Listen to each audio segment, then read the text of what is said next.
Well, hello, creatives, community, and kind folks. Welcome to RPG with DBJ. I am your host, DBJ, and welcome to this third pillar of exploration. Thursday, yes.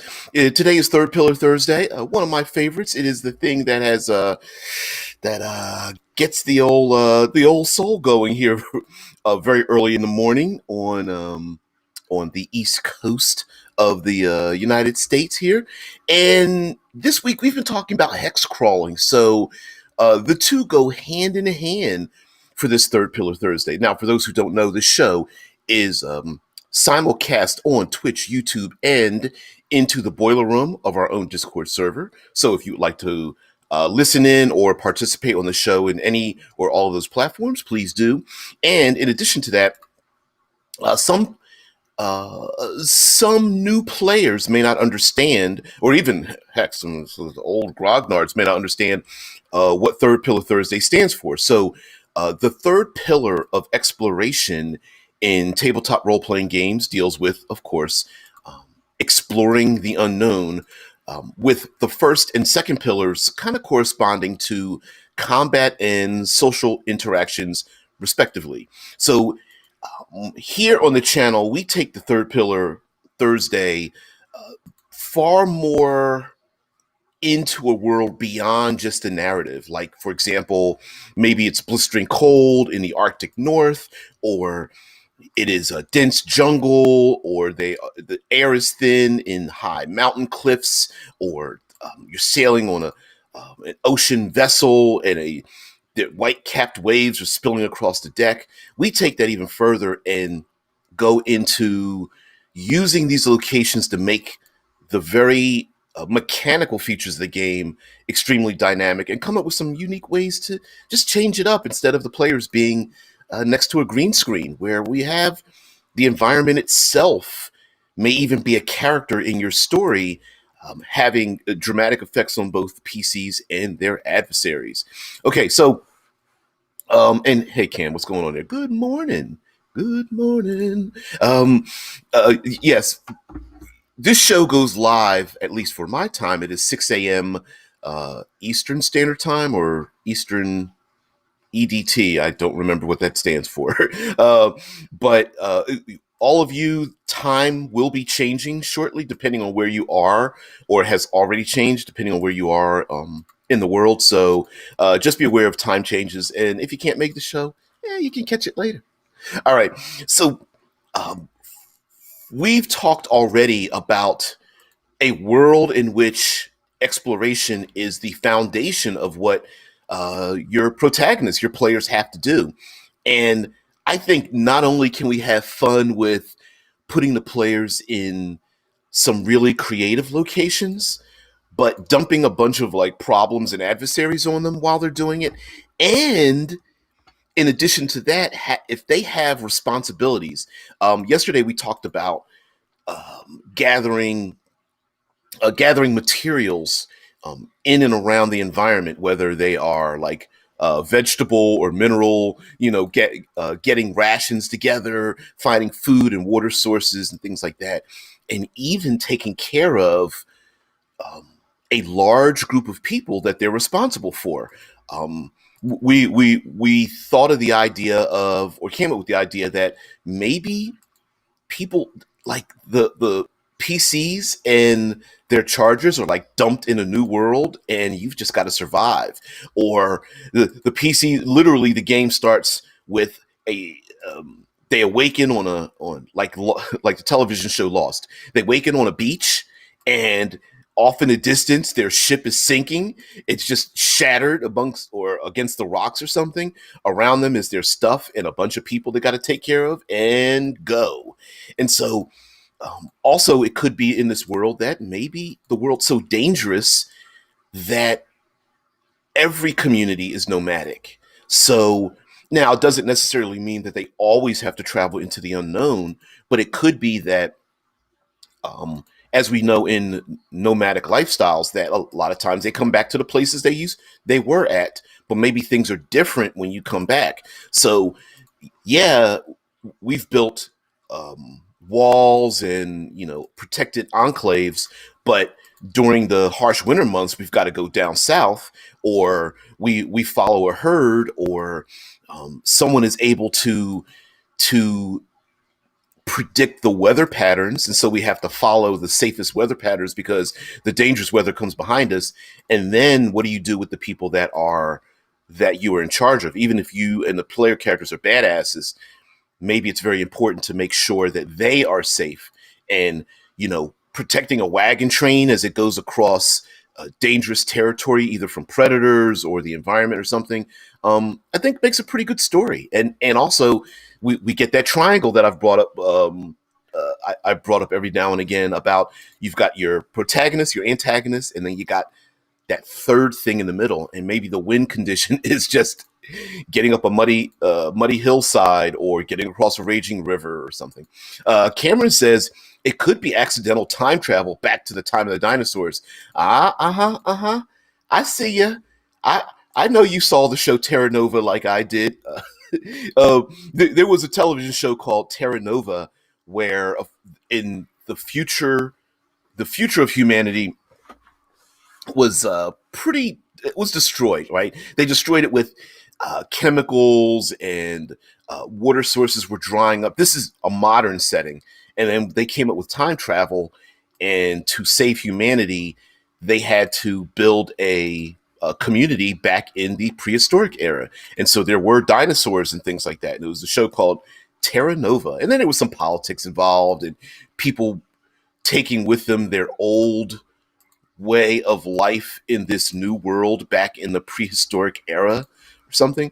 So yeah, I mean, it could be time travel, stepping through a portal, landing on an alien planetary surface. We're going to talk about that tomorrow in Future Friday, of course.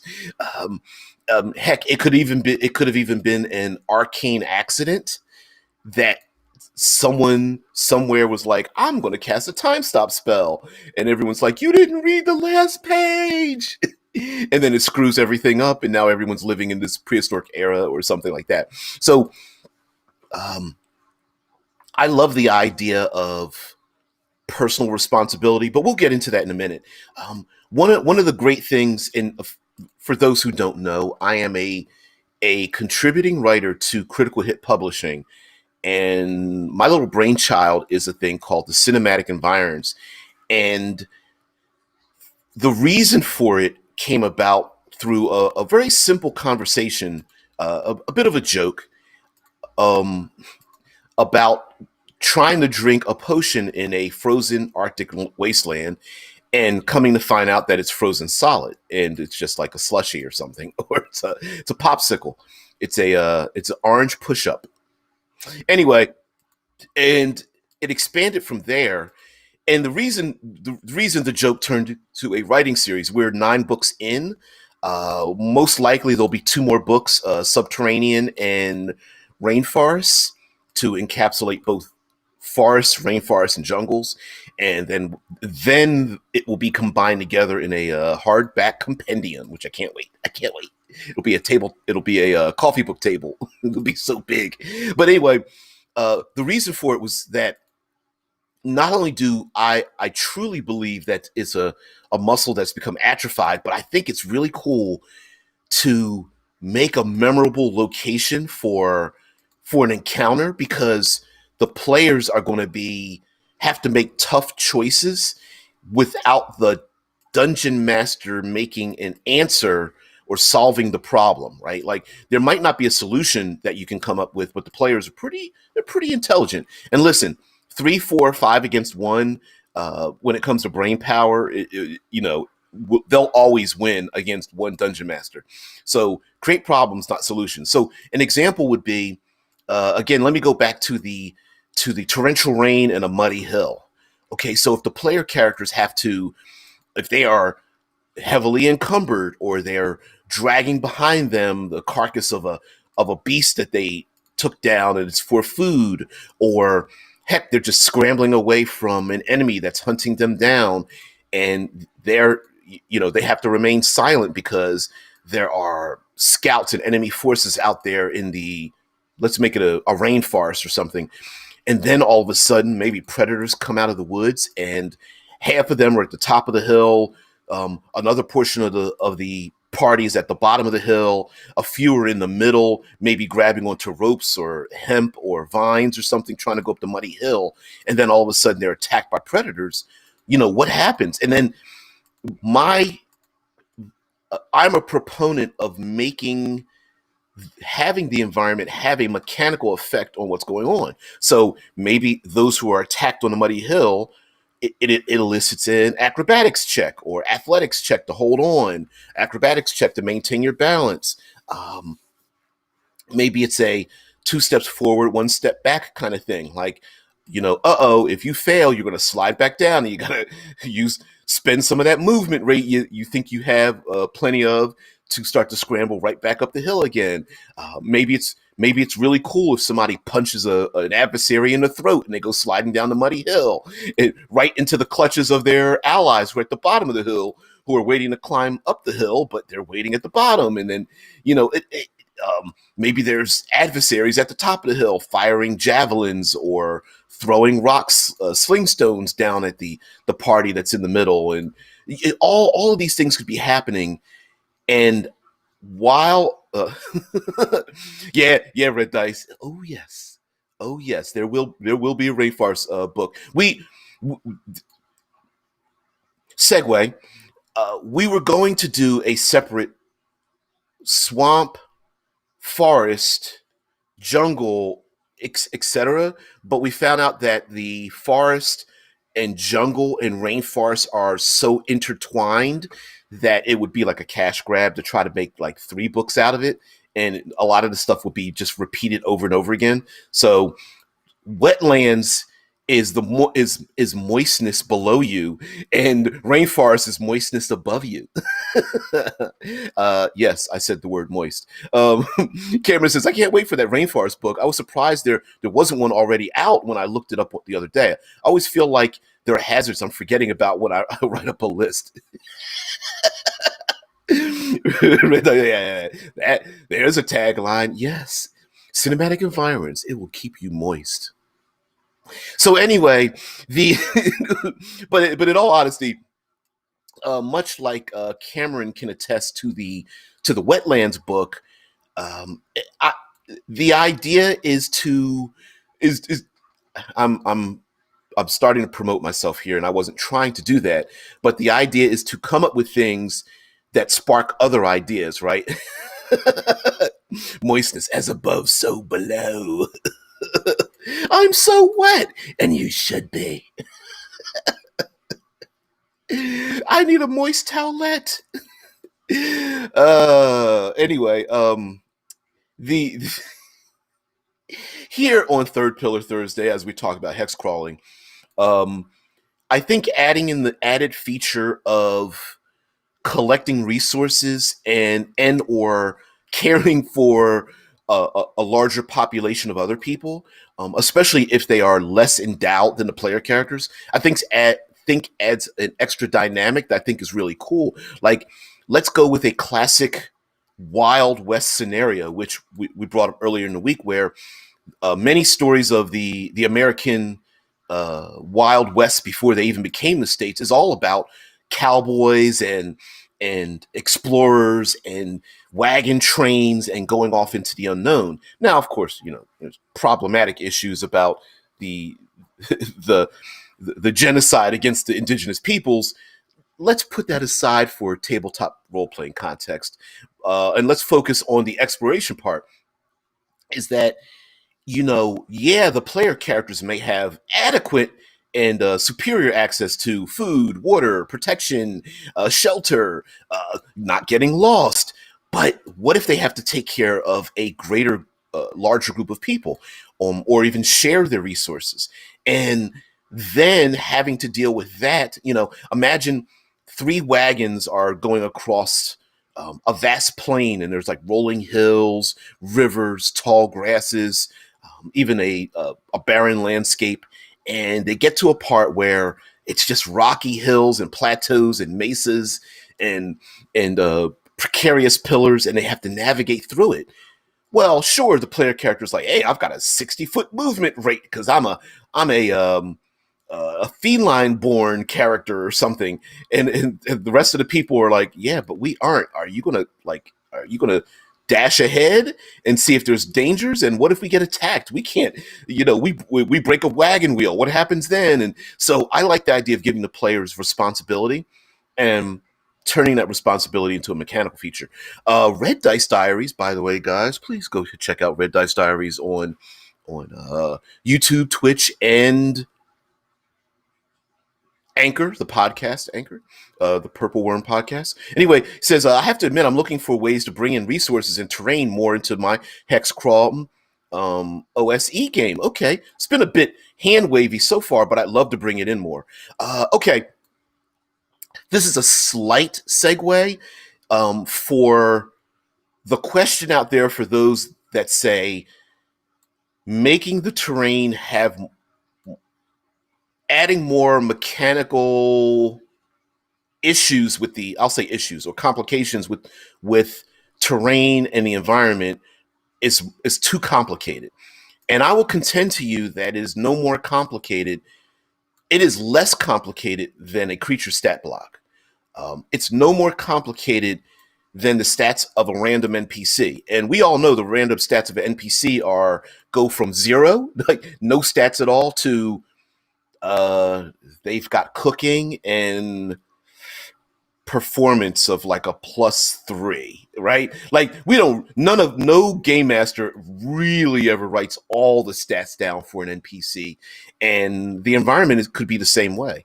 5th edition Dungeons and Dragons has defaulted to essentially 2 things. It's difficult terrain and darkness. Those are the 2 mechanical environmental effects that are out there today. Not much more than that. Yes, Cameron says, announcer, Oregon Trail, the tabletop experience. Cuts to cowboy crouched behind a cactus and crying. You know what he got coming this Christmas? Now on Kickstarter. Yep. Oregon Trail. Now, listen, there's a ton, you guys know I always bring up television and movies. There's a ton of niche survival movies and television shows when it comes to exploration. I will contend to you one of the best television shows was on Netflix most recently called Lost in Space. Yes, a 3-season show from the classic show Lost in Space. Because it's a bit YA, they couldn't have a lot of destruction and bloody combat and stuff, although there is some in there. They were space travelers and they had to deal with, Danger Will Robinson. Absolutely. And there was a pretty excellent rendition of a robot in there with some practical effects. And they had to deal with survival, and it had to deal with gravity and radiation and poison and a lot of complications thereof. And I think in a gaming sense, making the environment neutral, right? Like 5th edition has layers and traps and difficult terrain and darkness, but we can go further than that. For example, you guys know I have some terminology I use, whether it comes to static environments, random, escalating, stacked environments. There are timed environmental features, if then basically stimulated or activated environmental features. And if we think about the environment in that way, the environment could be a neutral effect, right? Like, for example, underwater is something that is very static and neutral, meaning like if you can breathe underwater, you can. If you can't, whatever, you're going to probably drown. And I always say that the danger of being attacked by an alligator or a shark is not just the beast itself, but being dragged underwater and drowning, because that becomes the secondary danger to being attacked by a shark, right? It's not, unless sharks all of a sudden begin walking on land, which they don't, which we're so happy about, it's falling overboard and then being attacked by a shark, because not only are you not adapted to the water, but you're also being, ripped to shreds, and it's very dangerous. Um, yeah, Cameron says my parents loved that show. Once that character got stuck in the ice, I called it quits. Yeah, that was like the first or second episode or something like that. No, it's a great. It turned out to be a really great show. And when it comes to things like, okay, let's go with some simple. Let's talk about some simple environmental features that the characters might have to explore when they're out there in the wild. Let's talk about high winds, or let's go with high winds, fog, torrential rain, storms. Okay. So, fog, we all know that in fifth edition, damn near everybody has dark vision. And that's a major complaint by a lot of people who say, like, you're almost left behind if you don't have it. My contention is, why beat our heads against the same brick wall with the same problem? There are many other things out there that, if you want to make it a visual hazard, you can use fog, smoke, mist, steam, um, dense foliage are all visual hazards. They reduce the distance at which you can see something or perceive something, as well as the fact that we forget that dark vision has a range limit. And if you're being attacked by, say, a horde of creatures, you may not know how many are out there. Like, there might be 6 in front of you, but beyond that, 60-foot range is the base. You hear voices, but you don't know what's out there. All you see are crossbow bolts flying out of the distance because you can't see what's beyond the darkness. Or if you go into a 100-foot cavern in Dungeons and Dragons and you can only see 60 feet into the cavern or up into the ceiling or down into a pit, you have no idea what the rest of it is. Secondly, dark vision only allows you to see in black and white. And that means that any fluid you see, unless you can smell it, looks the same. So blood, oil, tar, quicksand, rainwater, boiling water, frigid temperatured water, oozes, acid, it all looks the same in dark vision. So, yeah. Now, going back to, say, high winds, maybe high winds has some kind of penalty. I know you said, Red Dice, that your old school Essentials game, you might want to incorporate some of that. I don't know if you or old school adventures incorporates advantage, disadvantage, but if you use modifiers, maybe there's just modifiers that are penalties to firing a physical object at range because of the high winds. Like, hey, all right, elf, you've got a -3 penalty for firing an arrow because the winds are so powerful, or throwing that dagger, or tossing that net or something. Now, remember, with the environment being neutral, it should have the same effect on your adversaries as well, unless they're adapted to the region. And with high winds, maybe the winds are so powerful that 20-foot movement blows from the east, and anyone walking or anything blown over by the wind moves 20 feet towards the west, period. Hey, remember that scroll you had in your hand and you dropped? It moves 20 feet away from you. Your tent that got blown over because of the high winds is moving 20 feet away. And that could keep continuing, especially if a player character like wants to grab something off the ground and you tell them, nope, it keeps on moving. Red Dice Diary says, Old School Essentials doesn't have advantage, disadvantage by default. No reason I can't use it, though. I've even heard of people using a Bane boon process, basically like a die 6 in place of like advantage, disadvantage for a D20 system. So if you get a Bane would be, like I mentioned about the high winds, that you roll a die 6 and subtract it. And then a boon would be, hey, I've got the high ground, or, and you get a bonus of a die 6, or something of that nature, right? Without having to add or shuffle a lot of modifiers around, which is, I think, is a pretty cool thing to do. Now with high winds as well, they could blow out fires. Although we know that in California, sometimes high winds actually promote the spread of fires. You could have skill checks, dexterity rolls, athletics, acrobatics checks, that if you fall down or you're knocked prone from the high winds, that it's hard for you to stand up. or you have to make strength checks to stand your ground against the high winds. So all these things could be happening, and you could even give it an initiative track check, right? Maybe debris, maybe the winds are getting so powerful it's like hurricanes, tornadoes, derechos. What are some other high wind events around the world? And anyway, monsoon seasonings. Yes, adding environmental features is a good seasoning to add in, but I don't think seasonings be blowing through the air. Monsoon seasons, yes, water spouts. Oh, how about fighting on that pirate ship, right? On a storm-tossed ship with white-capped waves spilling over the deck. Put it into the initiative track. All right, on initiative, roll the die. On initiative 12, everyone has to make a. Let's see, if we go to old school, roll a d20 below your strength or below, or get capsized and knocked off the ship, or you fall prone, or you drop an item or something like that, right? Like, have something like that happen. Heck, even cause physical damage if you want to. Hey, on initiative 12, that cold wind's going to blow again. It's so frigid that, it's what is negative 40 degrees Fahrenheit or something like that, which I've actually delivered mail in it was negative 43 degrees Fahrenheit. It was brutal. That's when I tore a ligament in my knee, and it was, you could actually feel the fluid in your joints freezing. It was so cold. And I had some cuss words for a boss that was like, "What took you so long?"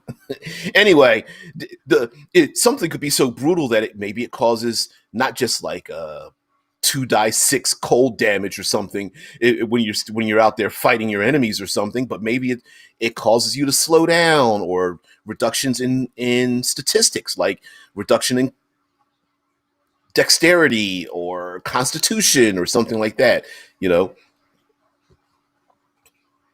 Yep. It says, well, handily in my next session, the PCs are making their way down a frozen mountainside from Red Dice. Avalanches could be an issue in terms of that, but like fog could reduce visual distances. Torrential rain might give everyone like resistance to fire because you're doused with flame. Maybe the range, duration, and damage output from all pyromantic effects, whether it's alchemist fire or fireballs, is reduced by half because of the torrential rain. Maybe torrential rain makes it very difficult to track something else, like someone or some beast or something out there in the wild. Or it wipes away your own tracks while you're out there escaping from those dangerous owl bears that always seem to come up. Yep, Monkey King 75. Hey, what's going on there, sir? Or young person? I'm assuming young because I'm an old grognard. Says A1 DM advice: obscurement rules and exhaustion are two criminally unappreciated tools. Yeah, yep, absolutely. Yeah. Oh, they're completely unappreciated, and we forget, like especially in 5th edition, exhaustion is like a huge threat because no matter what level you are. Ooh, okay, all right, little gray beard. All right, now, glad you could join. Yeah, there's the 6 levels of exhaustion kills you. Yeah, that's a real thing. So getting a level or 2 of exhaustion like really handicaps a character, and we're not really supposed to be in the business of nerfing player characters, right? The idea here is to put the players in a position of stacking complications and giving them the opportunity from there to solve the problem, right? We talked off camera yesterday about catharsis, and one of the that was in our Discord server yesterday, and one of the ideas here is if you're gonna stack problems against the player characters, whether they're combat or social or environmental, you should also equally open the door for a catharsis, basically giving them the opportunity to say, hey, listen, you know what? Things are working against you, but if you're creative, I'm opening the door to allow you to creatively solve the problem and solve the issue and have no problems with it. Because remember, like I've mentioned before, Monster Mondays, there's no you're not going to run out of monsters, right? So what they open up a can of whoop ass on some of your hobgoblin army, whatever.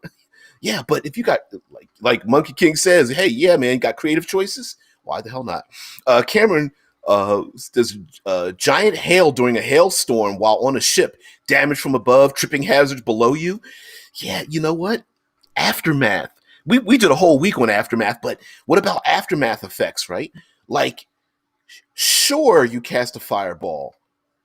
What happens now? Did you just set fire to the forest or that dry scrubland? When that hail, like Cameron says, that hailstorm happens. Mike, yeah. I made it. Brought my extra halfling. Oh, you always have to have an extra halfling in your back pocket. Lowercase h. Yep. Oh man, in somewhat of an inside joke from the other day about carrying equipment. Like, well, I've got my halfling. Does that count? Anyway, like if there's hailstorm and there's a hailstorm either naturally or and you're on that sailing ship, or a PC is like, I'm going to cast sleet storm while I'm on the ship. What happens afterwards? Like, did you just summon chunks of ice down onto the deck of the ship and now everyone's slipping and falling? The answer might be hell yeah. Now, mind you, this can be such a one-off that it's very difficult for most role-playing games to make a list of what could happen, but sure. It's dangerous to go alone. Take this. Ally holds out a halfling. Sure thing. Grabs halfling, folds it in half, sticks it in his chest pocket. Thanks, buddy. Thanks for thinking about me. No problem. Keep the halfling safe. I'll use it. I will. Anyway, the where Monkey King says consequences / alien conspiracy meme guy. Ooh, don't know who that is, but might end up taking a click on that. Yeah, the consequences of what happens when the player characters do something is something else that happens that should happen in and around the environment, especially if we're going about our hex crawling, right? Because that's what we're talking about today. We're talking about hex crawling, and one of the I think sometimes it's underserved as well, is allowing the environment to be used and abused. So the abuse part is the cathartic part where the player characters will be able to use that fog to hide and sneak up on their enemies, or the torrential rain is wiping away their tracks, almost like a move without trace spell or something, and the player characters are able to sneak away from the devil dogs that have been hunting them down, sent by their enemies to sniff them out and get them out of the brush. So the environment should be neutral, having both advantages and disadvantages, or lowercase aid system for everyone. And I think it feels like it's more complicated than it should be. Yeah. Michael says it's the basis of why I feel dragons are underrated. Yeah. While I love the artwork of the lone knight facing the huge, tank-sized dragon, it's like, yeah. Well, yeah, heights. Well, how many times have we undersold heights? Like you said, look above. The first time a dungeon master has a dragon go against the PCs and the dragon never lands on the ground and just starts blasting them from the air, and the PCs are like, that's unfair. And you're like, yeah, because it's a dragon. Yeah. Oh, yeah. I'm sorry. Yeah. Michael says too many players ignore the ignition effect, like gas fires, furniture, other interior elements burning, forest fires. Yeah, it's a killer. Not only that, but there's so many other things. Poisonous gases in poison gases in swamps, methane gases in subterranean realms, use fire that sucks out all the oxygen. Now, mind you, you could say, well, it's magic, right? Like a real fireball doesn't set. I'm sorry, an arcane fireball doesn't set things on fire. You could make that argument as well. I While you could default to that because it might get a little bit too complicated for your group, I would say that um that takes out some of the dynamic elements is how I feel. And mind you, yes, you can go down a rabbit hole of science and industry in Dungeons and Dragons, which becomes extremely problematic.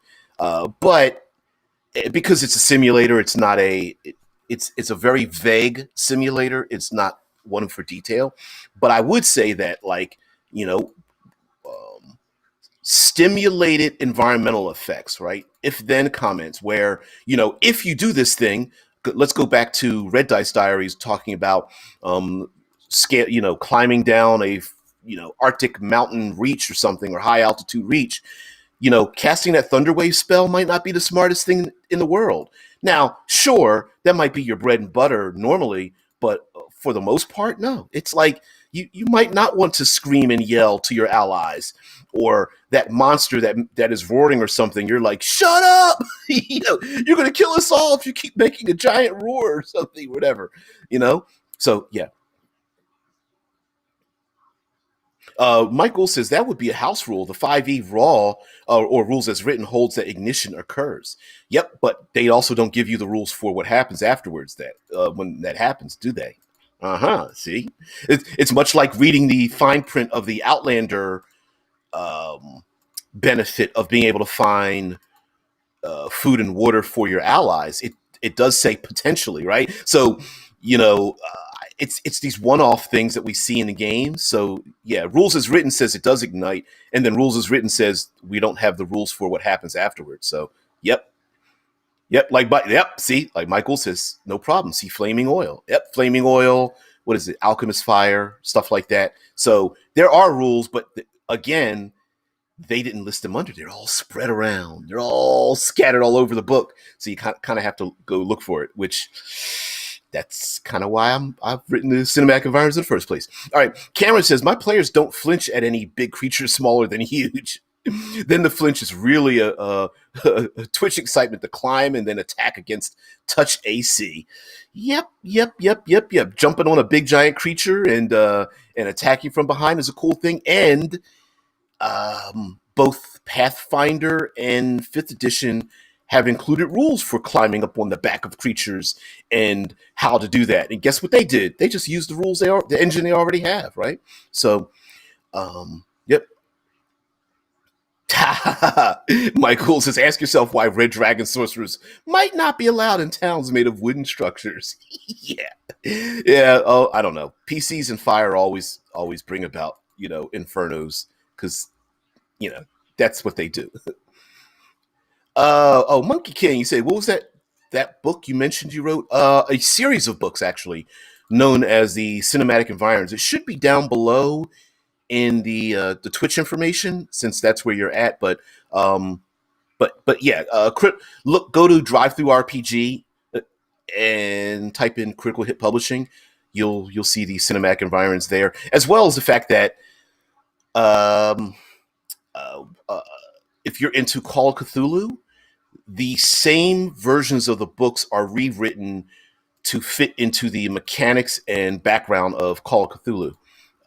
Yes, the Highway of Blood is out now on sale as well. If you guys don't know, for Call of Cthulhu. That's a side note. Okay, so getting back to the Hex Crawl, in addition to the environment, I think having problems, the idea of the PCs having to care for something else, whether they are collecting resources or dragging resources or having to take resources from A to B, as well as the fact that sure, like I said, the player characters are probably badasses, but the people they're caring for, the mounts that are laden with food and resources, the wagon train, the goats, the elephants that have all the food resources that they need to take to a distant oasis in the in the vast desert, desolate desert or something, and a sandstorm comes along. What do you do if your mounts can only move so fast? Maybe do you bury your supplies and slap the camels on the rear end to get them to run for cover because or they I don't know what camels do. Do they duck down in the sand and just let themselves get covered with sand and protect themselves? Like, are they smarter than human beings? I don't know. But whatever the case might be, maybe they might have to make some difficult choices in order to survive the onslaught of a thing, right? Um, Mike Gould says the biggest single environmental effect that I will determine things will be holding to the dark vision dim light rule. Yeah, I mentioned that before about how like the dim light rule, dark vision has a limit to its distance and everything's seen in black and white, and we tend not to worry about that. We're like, oh, you've got dark vision, eye roll, I guess you can see everything, and that's actually not the case. You actually have disadvantage on perception checks as well, which we forget about often when you are using dark vision because it's a dim location now, or dim effect. But if I go on, remember we talked about the rainforest earlier. Dense foliage is also an issue, and you can start to ramp up or start to combine different effects together, or even pull in some kind of threads, right? Like Monkey King says, like dim light plus obscurement. But here's something else. We have ourselves actually a pretty extensive list of environmental hazards, and guess where you can find them? You can find them in the trap section. You can find them in the creature section. You can find them in all the spell section. Maybe, just maybe, all of those spells that have an environmental effect are actually environmental effects that someone was able to duplicate as a spell. So if you follow me on this, like, what's the spell like plant growth, let's say, right? If you read in a plant growth, it is like, let's see, difficult terrain is costs 2 feet of movement for every foot, and if you use plant growth to increase the density of the foliage, it costs 4 feet of movement for every foot of movement, right? So why wouldn't a jungle or rainforest have that disadvantage to move through it because it's so disadvantageous? Also, what if everything beyond, say, 20 feet is basically hidden behind foliage, or it has cover, or what is it? The opportunity attacks have disadvantage because when you go to swing around to go after somebody, there's so much dense foliage around you that your pole arm can't reach them. Like, you can start stacking a number of these things as well. Like, what are some spells like cloud kill, meteor shower, uh, insect plague, man, sleet storm, come on, wall of fire, la la la la, on and on and on and on, right? Mind you, I'm pulling this all out of my ass, right? But maybe those spells are environmental effects in your world, right? What is that, a fog cloud? Go ahead. And then someone says, well, can I use gust of wind to blow the fog away? Sure. Why couldn't you? And with it being non-magical, we sometimes we're too smart for our own good, and we're like, oh, there's a magical, and we fill in the blank, right? Why does it have to be magic? Our world is pretty brutal, and can cover huge amounts of territory. Right now, we have a Category 1 tornado that has hit land here in the States and is moving towards us. I'm in Ohio, so all I'm getting is the rain from it. That thing is covering whole states. There's no way you can dodge out of the way of a Category 3, tornado that hits land, right? And yeah, it's not magic, right? Michael says, I ran a Feywild adventure where the players were in a glooming court section, a dark forest where everything as dim light at best. An ambush by 6 ettercaps turned into a forest fire from a draconic sorcerer. Ooh, yeah. Cameron says, replace dark vision with low light vision. I'm an agent of chaos. Now, I remember if hey, since Monkey King over there in Twitch knows what I'm talking about. Anybody remember the old infravision? It was like it wasn't dark vision. It was like thermal vision. I think we need to make a comeback on that. As a variation of dark vision. But whatever. Mike Gould says there's a few encounters in Out of the Box that occur in swamps. Moving through mud and very tall swamp grass is a very real issue. Not being able to see your opponent and risking slipping and falling. Oh yes. Oh yeah. That's in the latest Wetlands book, right? Where just okay. Let's talk about the tall grass idea, right? Or the cattails or something. Hey, if the grass is above your head, you can't see what's beyond that distance, and neither can they see you. So, what happens when you have to navigate, or you attack an enemy, or you can only navigate by sound, or whatnot? Yeah, like Mike Gould says, "Yep, Fire Genasi should have infravision." Yeah, why not? Why not be able to use those elements? And I, I think the issue here also is um, modulating encounter difficulty. An example would be bugbears adapted to the cold like Yeti, right? If the player characters have to make constitution checks so that their hands don't become frostbitten, and then they're unable to use, say, somatic spells or lockpicking tools because their fingers are frostbitten, or they have disadvantage at least in using it, it might seem unfair that those bugbears with white fur adapted to the north have the upper hand on the player characters who are suffering from the frigid cold.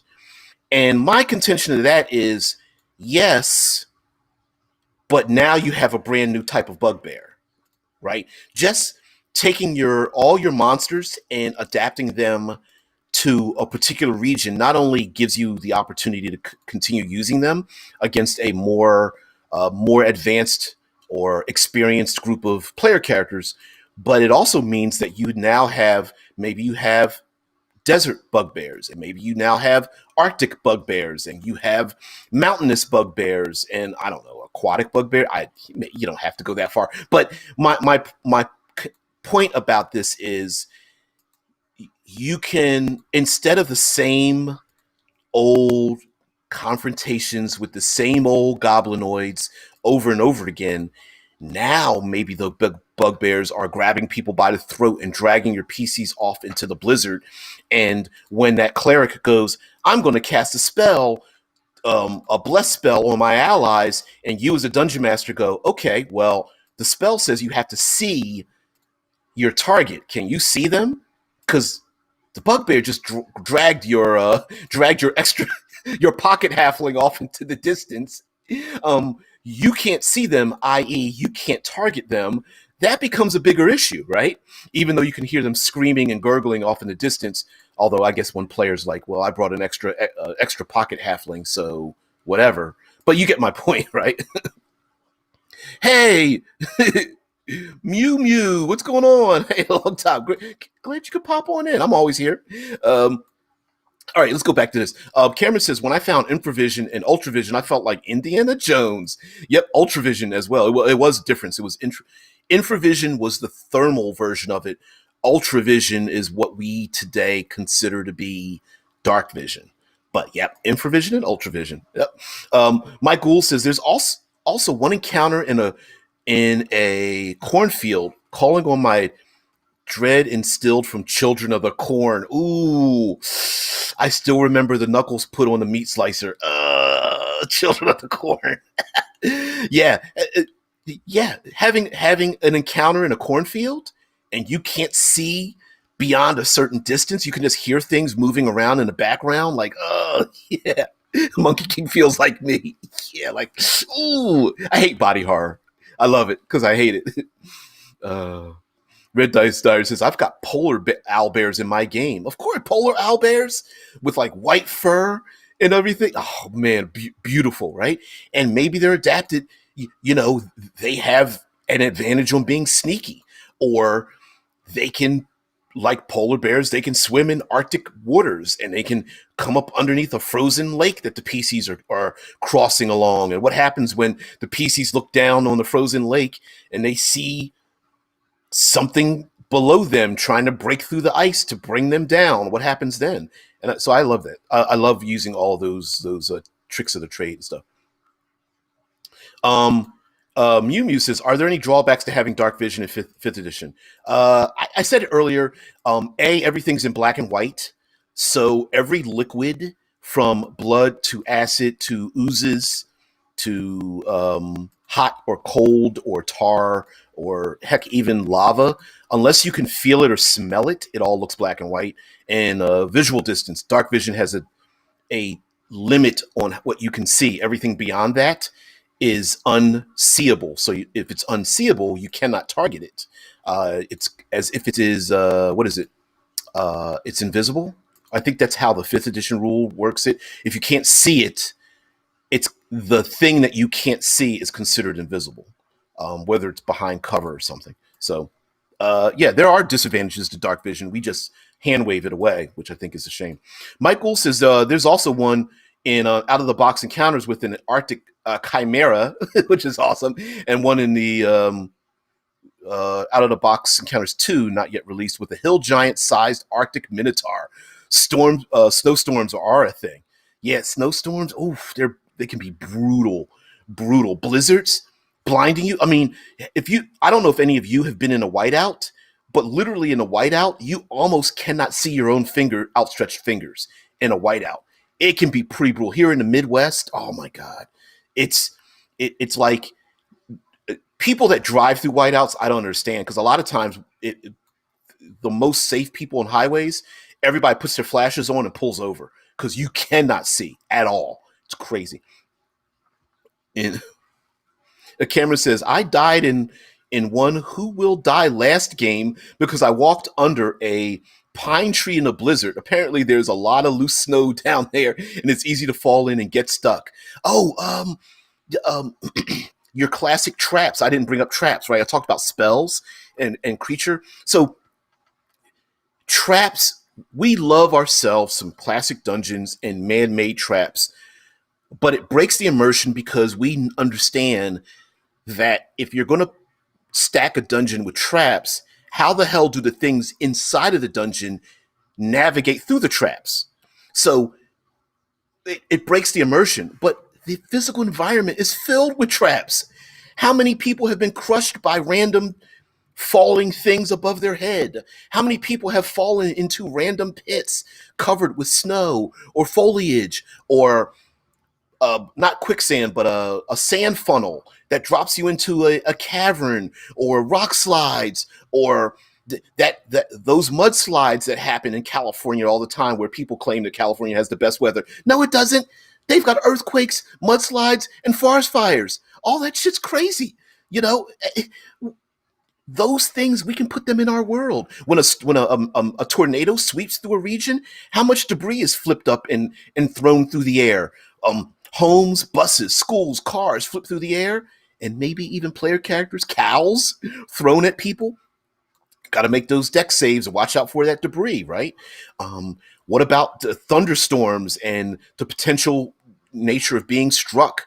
Maybe everybody roll a D8, and if you roll a 1, you're going to be a target for that lightning bolt or something. Like, you could come up with a number of these rules. What's the spell? It's called Call Lightning. All right, maybe that's a non-magical effect that's happening overhead. What's the other one? Storm of Vengeance. Maybe that's happening where the PCs are located. Gust of Wind, a very simple spell. Maybe Gust of Wind is happening for 5 hours over the course of 58 kilometers. Why not? Why not include that into the environment? What about tundra snakes that have antifreeze for blood? Yeah, slithering underneath the if when you have snow drifts as high as your waist or chest, and you have something slithering underneath the snow, pretty effing dangerous, especially if it grabs your ankle and pulls you down into it. down deep into the powdery snow, and the PCs are looking around like, where the hell my extra halfling go? I lost another pocket halfling, damn it. Mike Gould says, when it comes to dark vision, I think about how animals see for the most part. There's a reason that hunters wear orange and mammals cannot see them. It presents as black or gray. Ooh. Ooh. Now, see, there's a perfect example of if player characters are being creative in that manner, would you as a dungeon master allow them to benefit from that creativity? And my answer to that is the fact that that you brought that up and I was like, ooh, that's a great idea. I would just say yes. The answer would be just yes. Now, then we have to think about, well, mechanically, how do we represent that? And we have plenty of mechanics to do that. You've got Bennett. If you're going old school, OSR, you've got modifiers, pluses and minus modifiers. You have 5th edition, you have advantage, disadvantage. I brought up the Bane and Boon idea that some people like to use a house rule of Bane and Boon where you get a plus or a minus D6 to your roll. Why not just do stuff like that? Yeah, like Mew Mew says, personally, I totally rule of cool it away. Hell yeah. Yeah. It says, I recently made a character on Hero Forge. Ooh, okay. Yeah, there's my chat moved a little bit. Sorry. Michael says, photocopy a red piece of paper, it comes off as black. You're absolutely right. That's why, for those who don't know, a lot of scripts in Hollywood, so that they don't get out, are printed on using red on red or black on red paper. Because if you try to or back in the day when photocopying was the big thing, if you tried to photocopy a script with black lettering on red paper, it would just come out black. That's why it was very difficult to steal a script. Nowadays, we got cell phones, so whatever. But that was, and I think still is a thing where they print out the script, the actors read it, and then they shred it and destroy it. Sand funnel. Remember the giant antlion from 2nd edition? Sand funnels. Oh, that was the opposite of the cave fisher, where you would walk along on the sand or soft terrain, and then a sand funnel would open up and you'd fall down into it. Was that 2nd edition that had the giant antlion? I remembered an image, but I couldn't remember where it was from. So it had to have been that, because my old Grognardian brain is starting to forget a lot of that stuff, man. Mew Mew's like, I'm too broke to actually download it. Dude, I'm with you there. Cameron says, PCs are climbing the side of a plateau. Rocks start falling. The cliff is rumbling. Fighter. Do I hear cows? It's the Minotaur's betrothed. Watch out. Squirt, squirt. No, but hell, just even, okay, listen, even the classic climbing a cliffside, right? We can complicate the classic climbing the cliffside with everything from easier to climb because of vines, harder to climb because of the rain. What do the player characters need to get up or down the cliffside? Is it tons of food and resources that the player characters need to get from one place to another? What happens when a player character slips and falls on a cliff? Is it a save or die, or do they get a chance to hold on to something before they fall? How far do they fall before they get to grab onto an exposed root and dangle from it? What if they're tied to each other by ropes? Do they get some sort of advantage to hold on, or do they snatch one of their own allies off the side of the mountainside as well? What kind of damage happens if they fall and get pulled taut on the rope rather than falling down to the bottom of the cliff as well? Is there a way to get the players to, if they come up with a great way to put some pitons or some kind of spike or tie themselves to the side of the cliff to give themselves a greater advantage, lowercase a, to hold on to the cliff? Or do they get an uppercase A advantage to hold on because they're being smart about climbing up or scaling down the cliff? And what happens to the goods and services that they are pulling up with pulleys or sending down the side of the cliff, right? These are the complications that you can add to it. And then, oh, by the way, while some PCs are at the top, the middle, the bottom of the cliff with about 5 tons of rations for the village that you're about to feed, now you're attacked by goblin riding pterodactyl riders with javelins, and that's where I think the really cool part is. No, not the secret cow. Not the secret cow from hell. Michael says animals tend not to see you. They hear you, they smell you. That's side note as we've come to the end of the show. Um, Mew Mew says, no, I'm joking about the cow level meme. Yeah, oh yeah. There is a misconstrued method of using random encounters as we come to the end of this episode, and that is that every time you roll on a random encounter, that somehow you turn a corner and you bump face forward into the random encounter, and then everyone rolls initiative. And that's not the case. Much like Michael just mentioned, that animals tend not to see you, they hear you and they smell you. Just because you rolled 5 owlbears on a random encounter doesn't mean combat happens. Maybe random encounter someone else's extra halfling. Look at the extra halfling. Look how it's folded. It was in someone else's back pocket. Dun, dun, dun. The extra halfling's like, can I go with you guys, please? Why? They keep throwing me down hallways to see if there's pits, and I don't like that. All right, buddy, get in my pocket. The extra halfling's like, great, thanks, but thank you. Flip a coin. I don't have one. Flip the extra halfling. Heads or tails? Flip. Tails. Yep, gotta have an extra pocket halfling. Now my name is Phil. Can I come too? They use a halfling because no one folds a dwarf. You're absolutely right. All right, but anyway, yeah, let's start using our randomization a little bit smarter.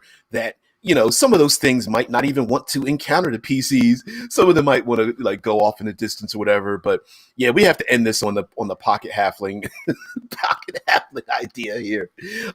Guys, thank you so much. Tomorrow, for those who don't know, tomorrow is Future Friday, and that's reserved for like modern to far future science fiction gaming, tabletop experience. Plus, one of my loves is to talk about transhumanism. And if you guys didn't know, and this is a plug for tomorrow, a satellite known as OSIRIS-REx has landed, taken samples, and is returning back to Earth after getting samples from an asteroid known as Bennu. And it is a minimum of 200 million miles away, and it'll return to Earth's orbit by 2023. And so we're going to kind of talk about like a first contactism in science fiction. So we will talk about a little bit about that. And just because I'm a little upset at myself that I didn't realize that it had happened until afterwards. And because I'm a bit of a science nerd myself, and I hope you guys join me then. New from Ronco, the pocket halfling. Sound like Ron Popeil episode. You know what? And your pocket halfling can make chocolate pasta. And of course the assistant's like, wait, hold on, back up. Your pocket halfling at half price, buy one get one free? No, that's a great deal. Yes. Ismofa says, I heard Osiris got a larger sample than expected, but what if that wasn't an accident? Ooh, something or someone put something into the sample to send back to Earth. Yeah, we're going to talk about that tomorrow.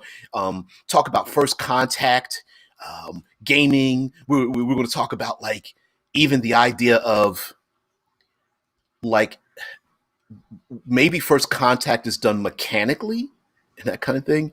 Yeah, Mew Mew. I bet you could fold a dwarf with enough force and anvils.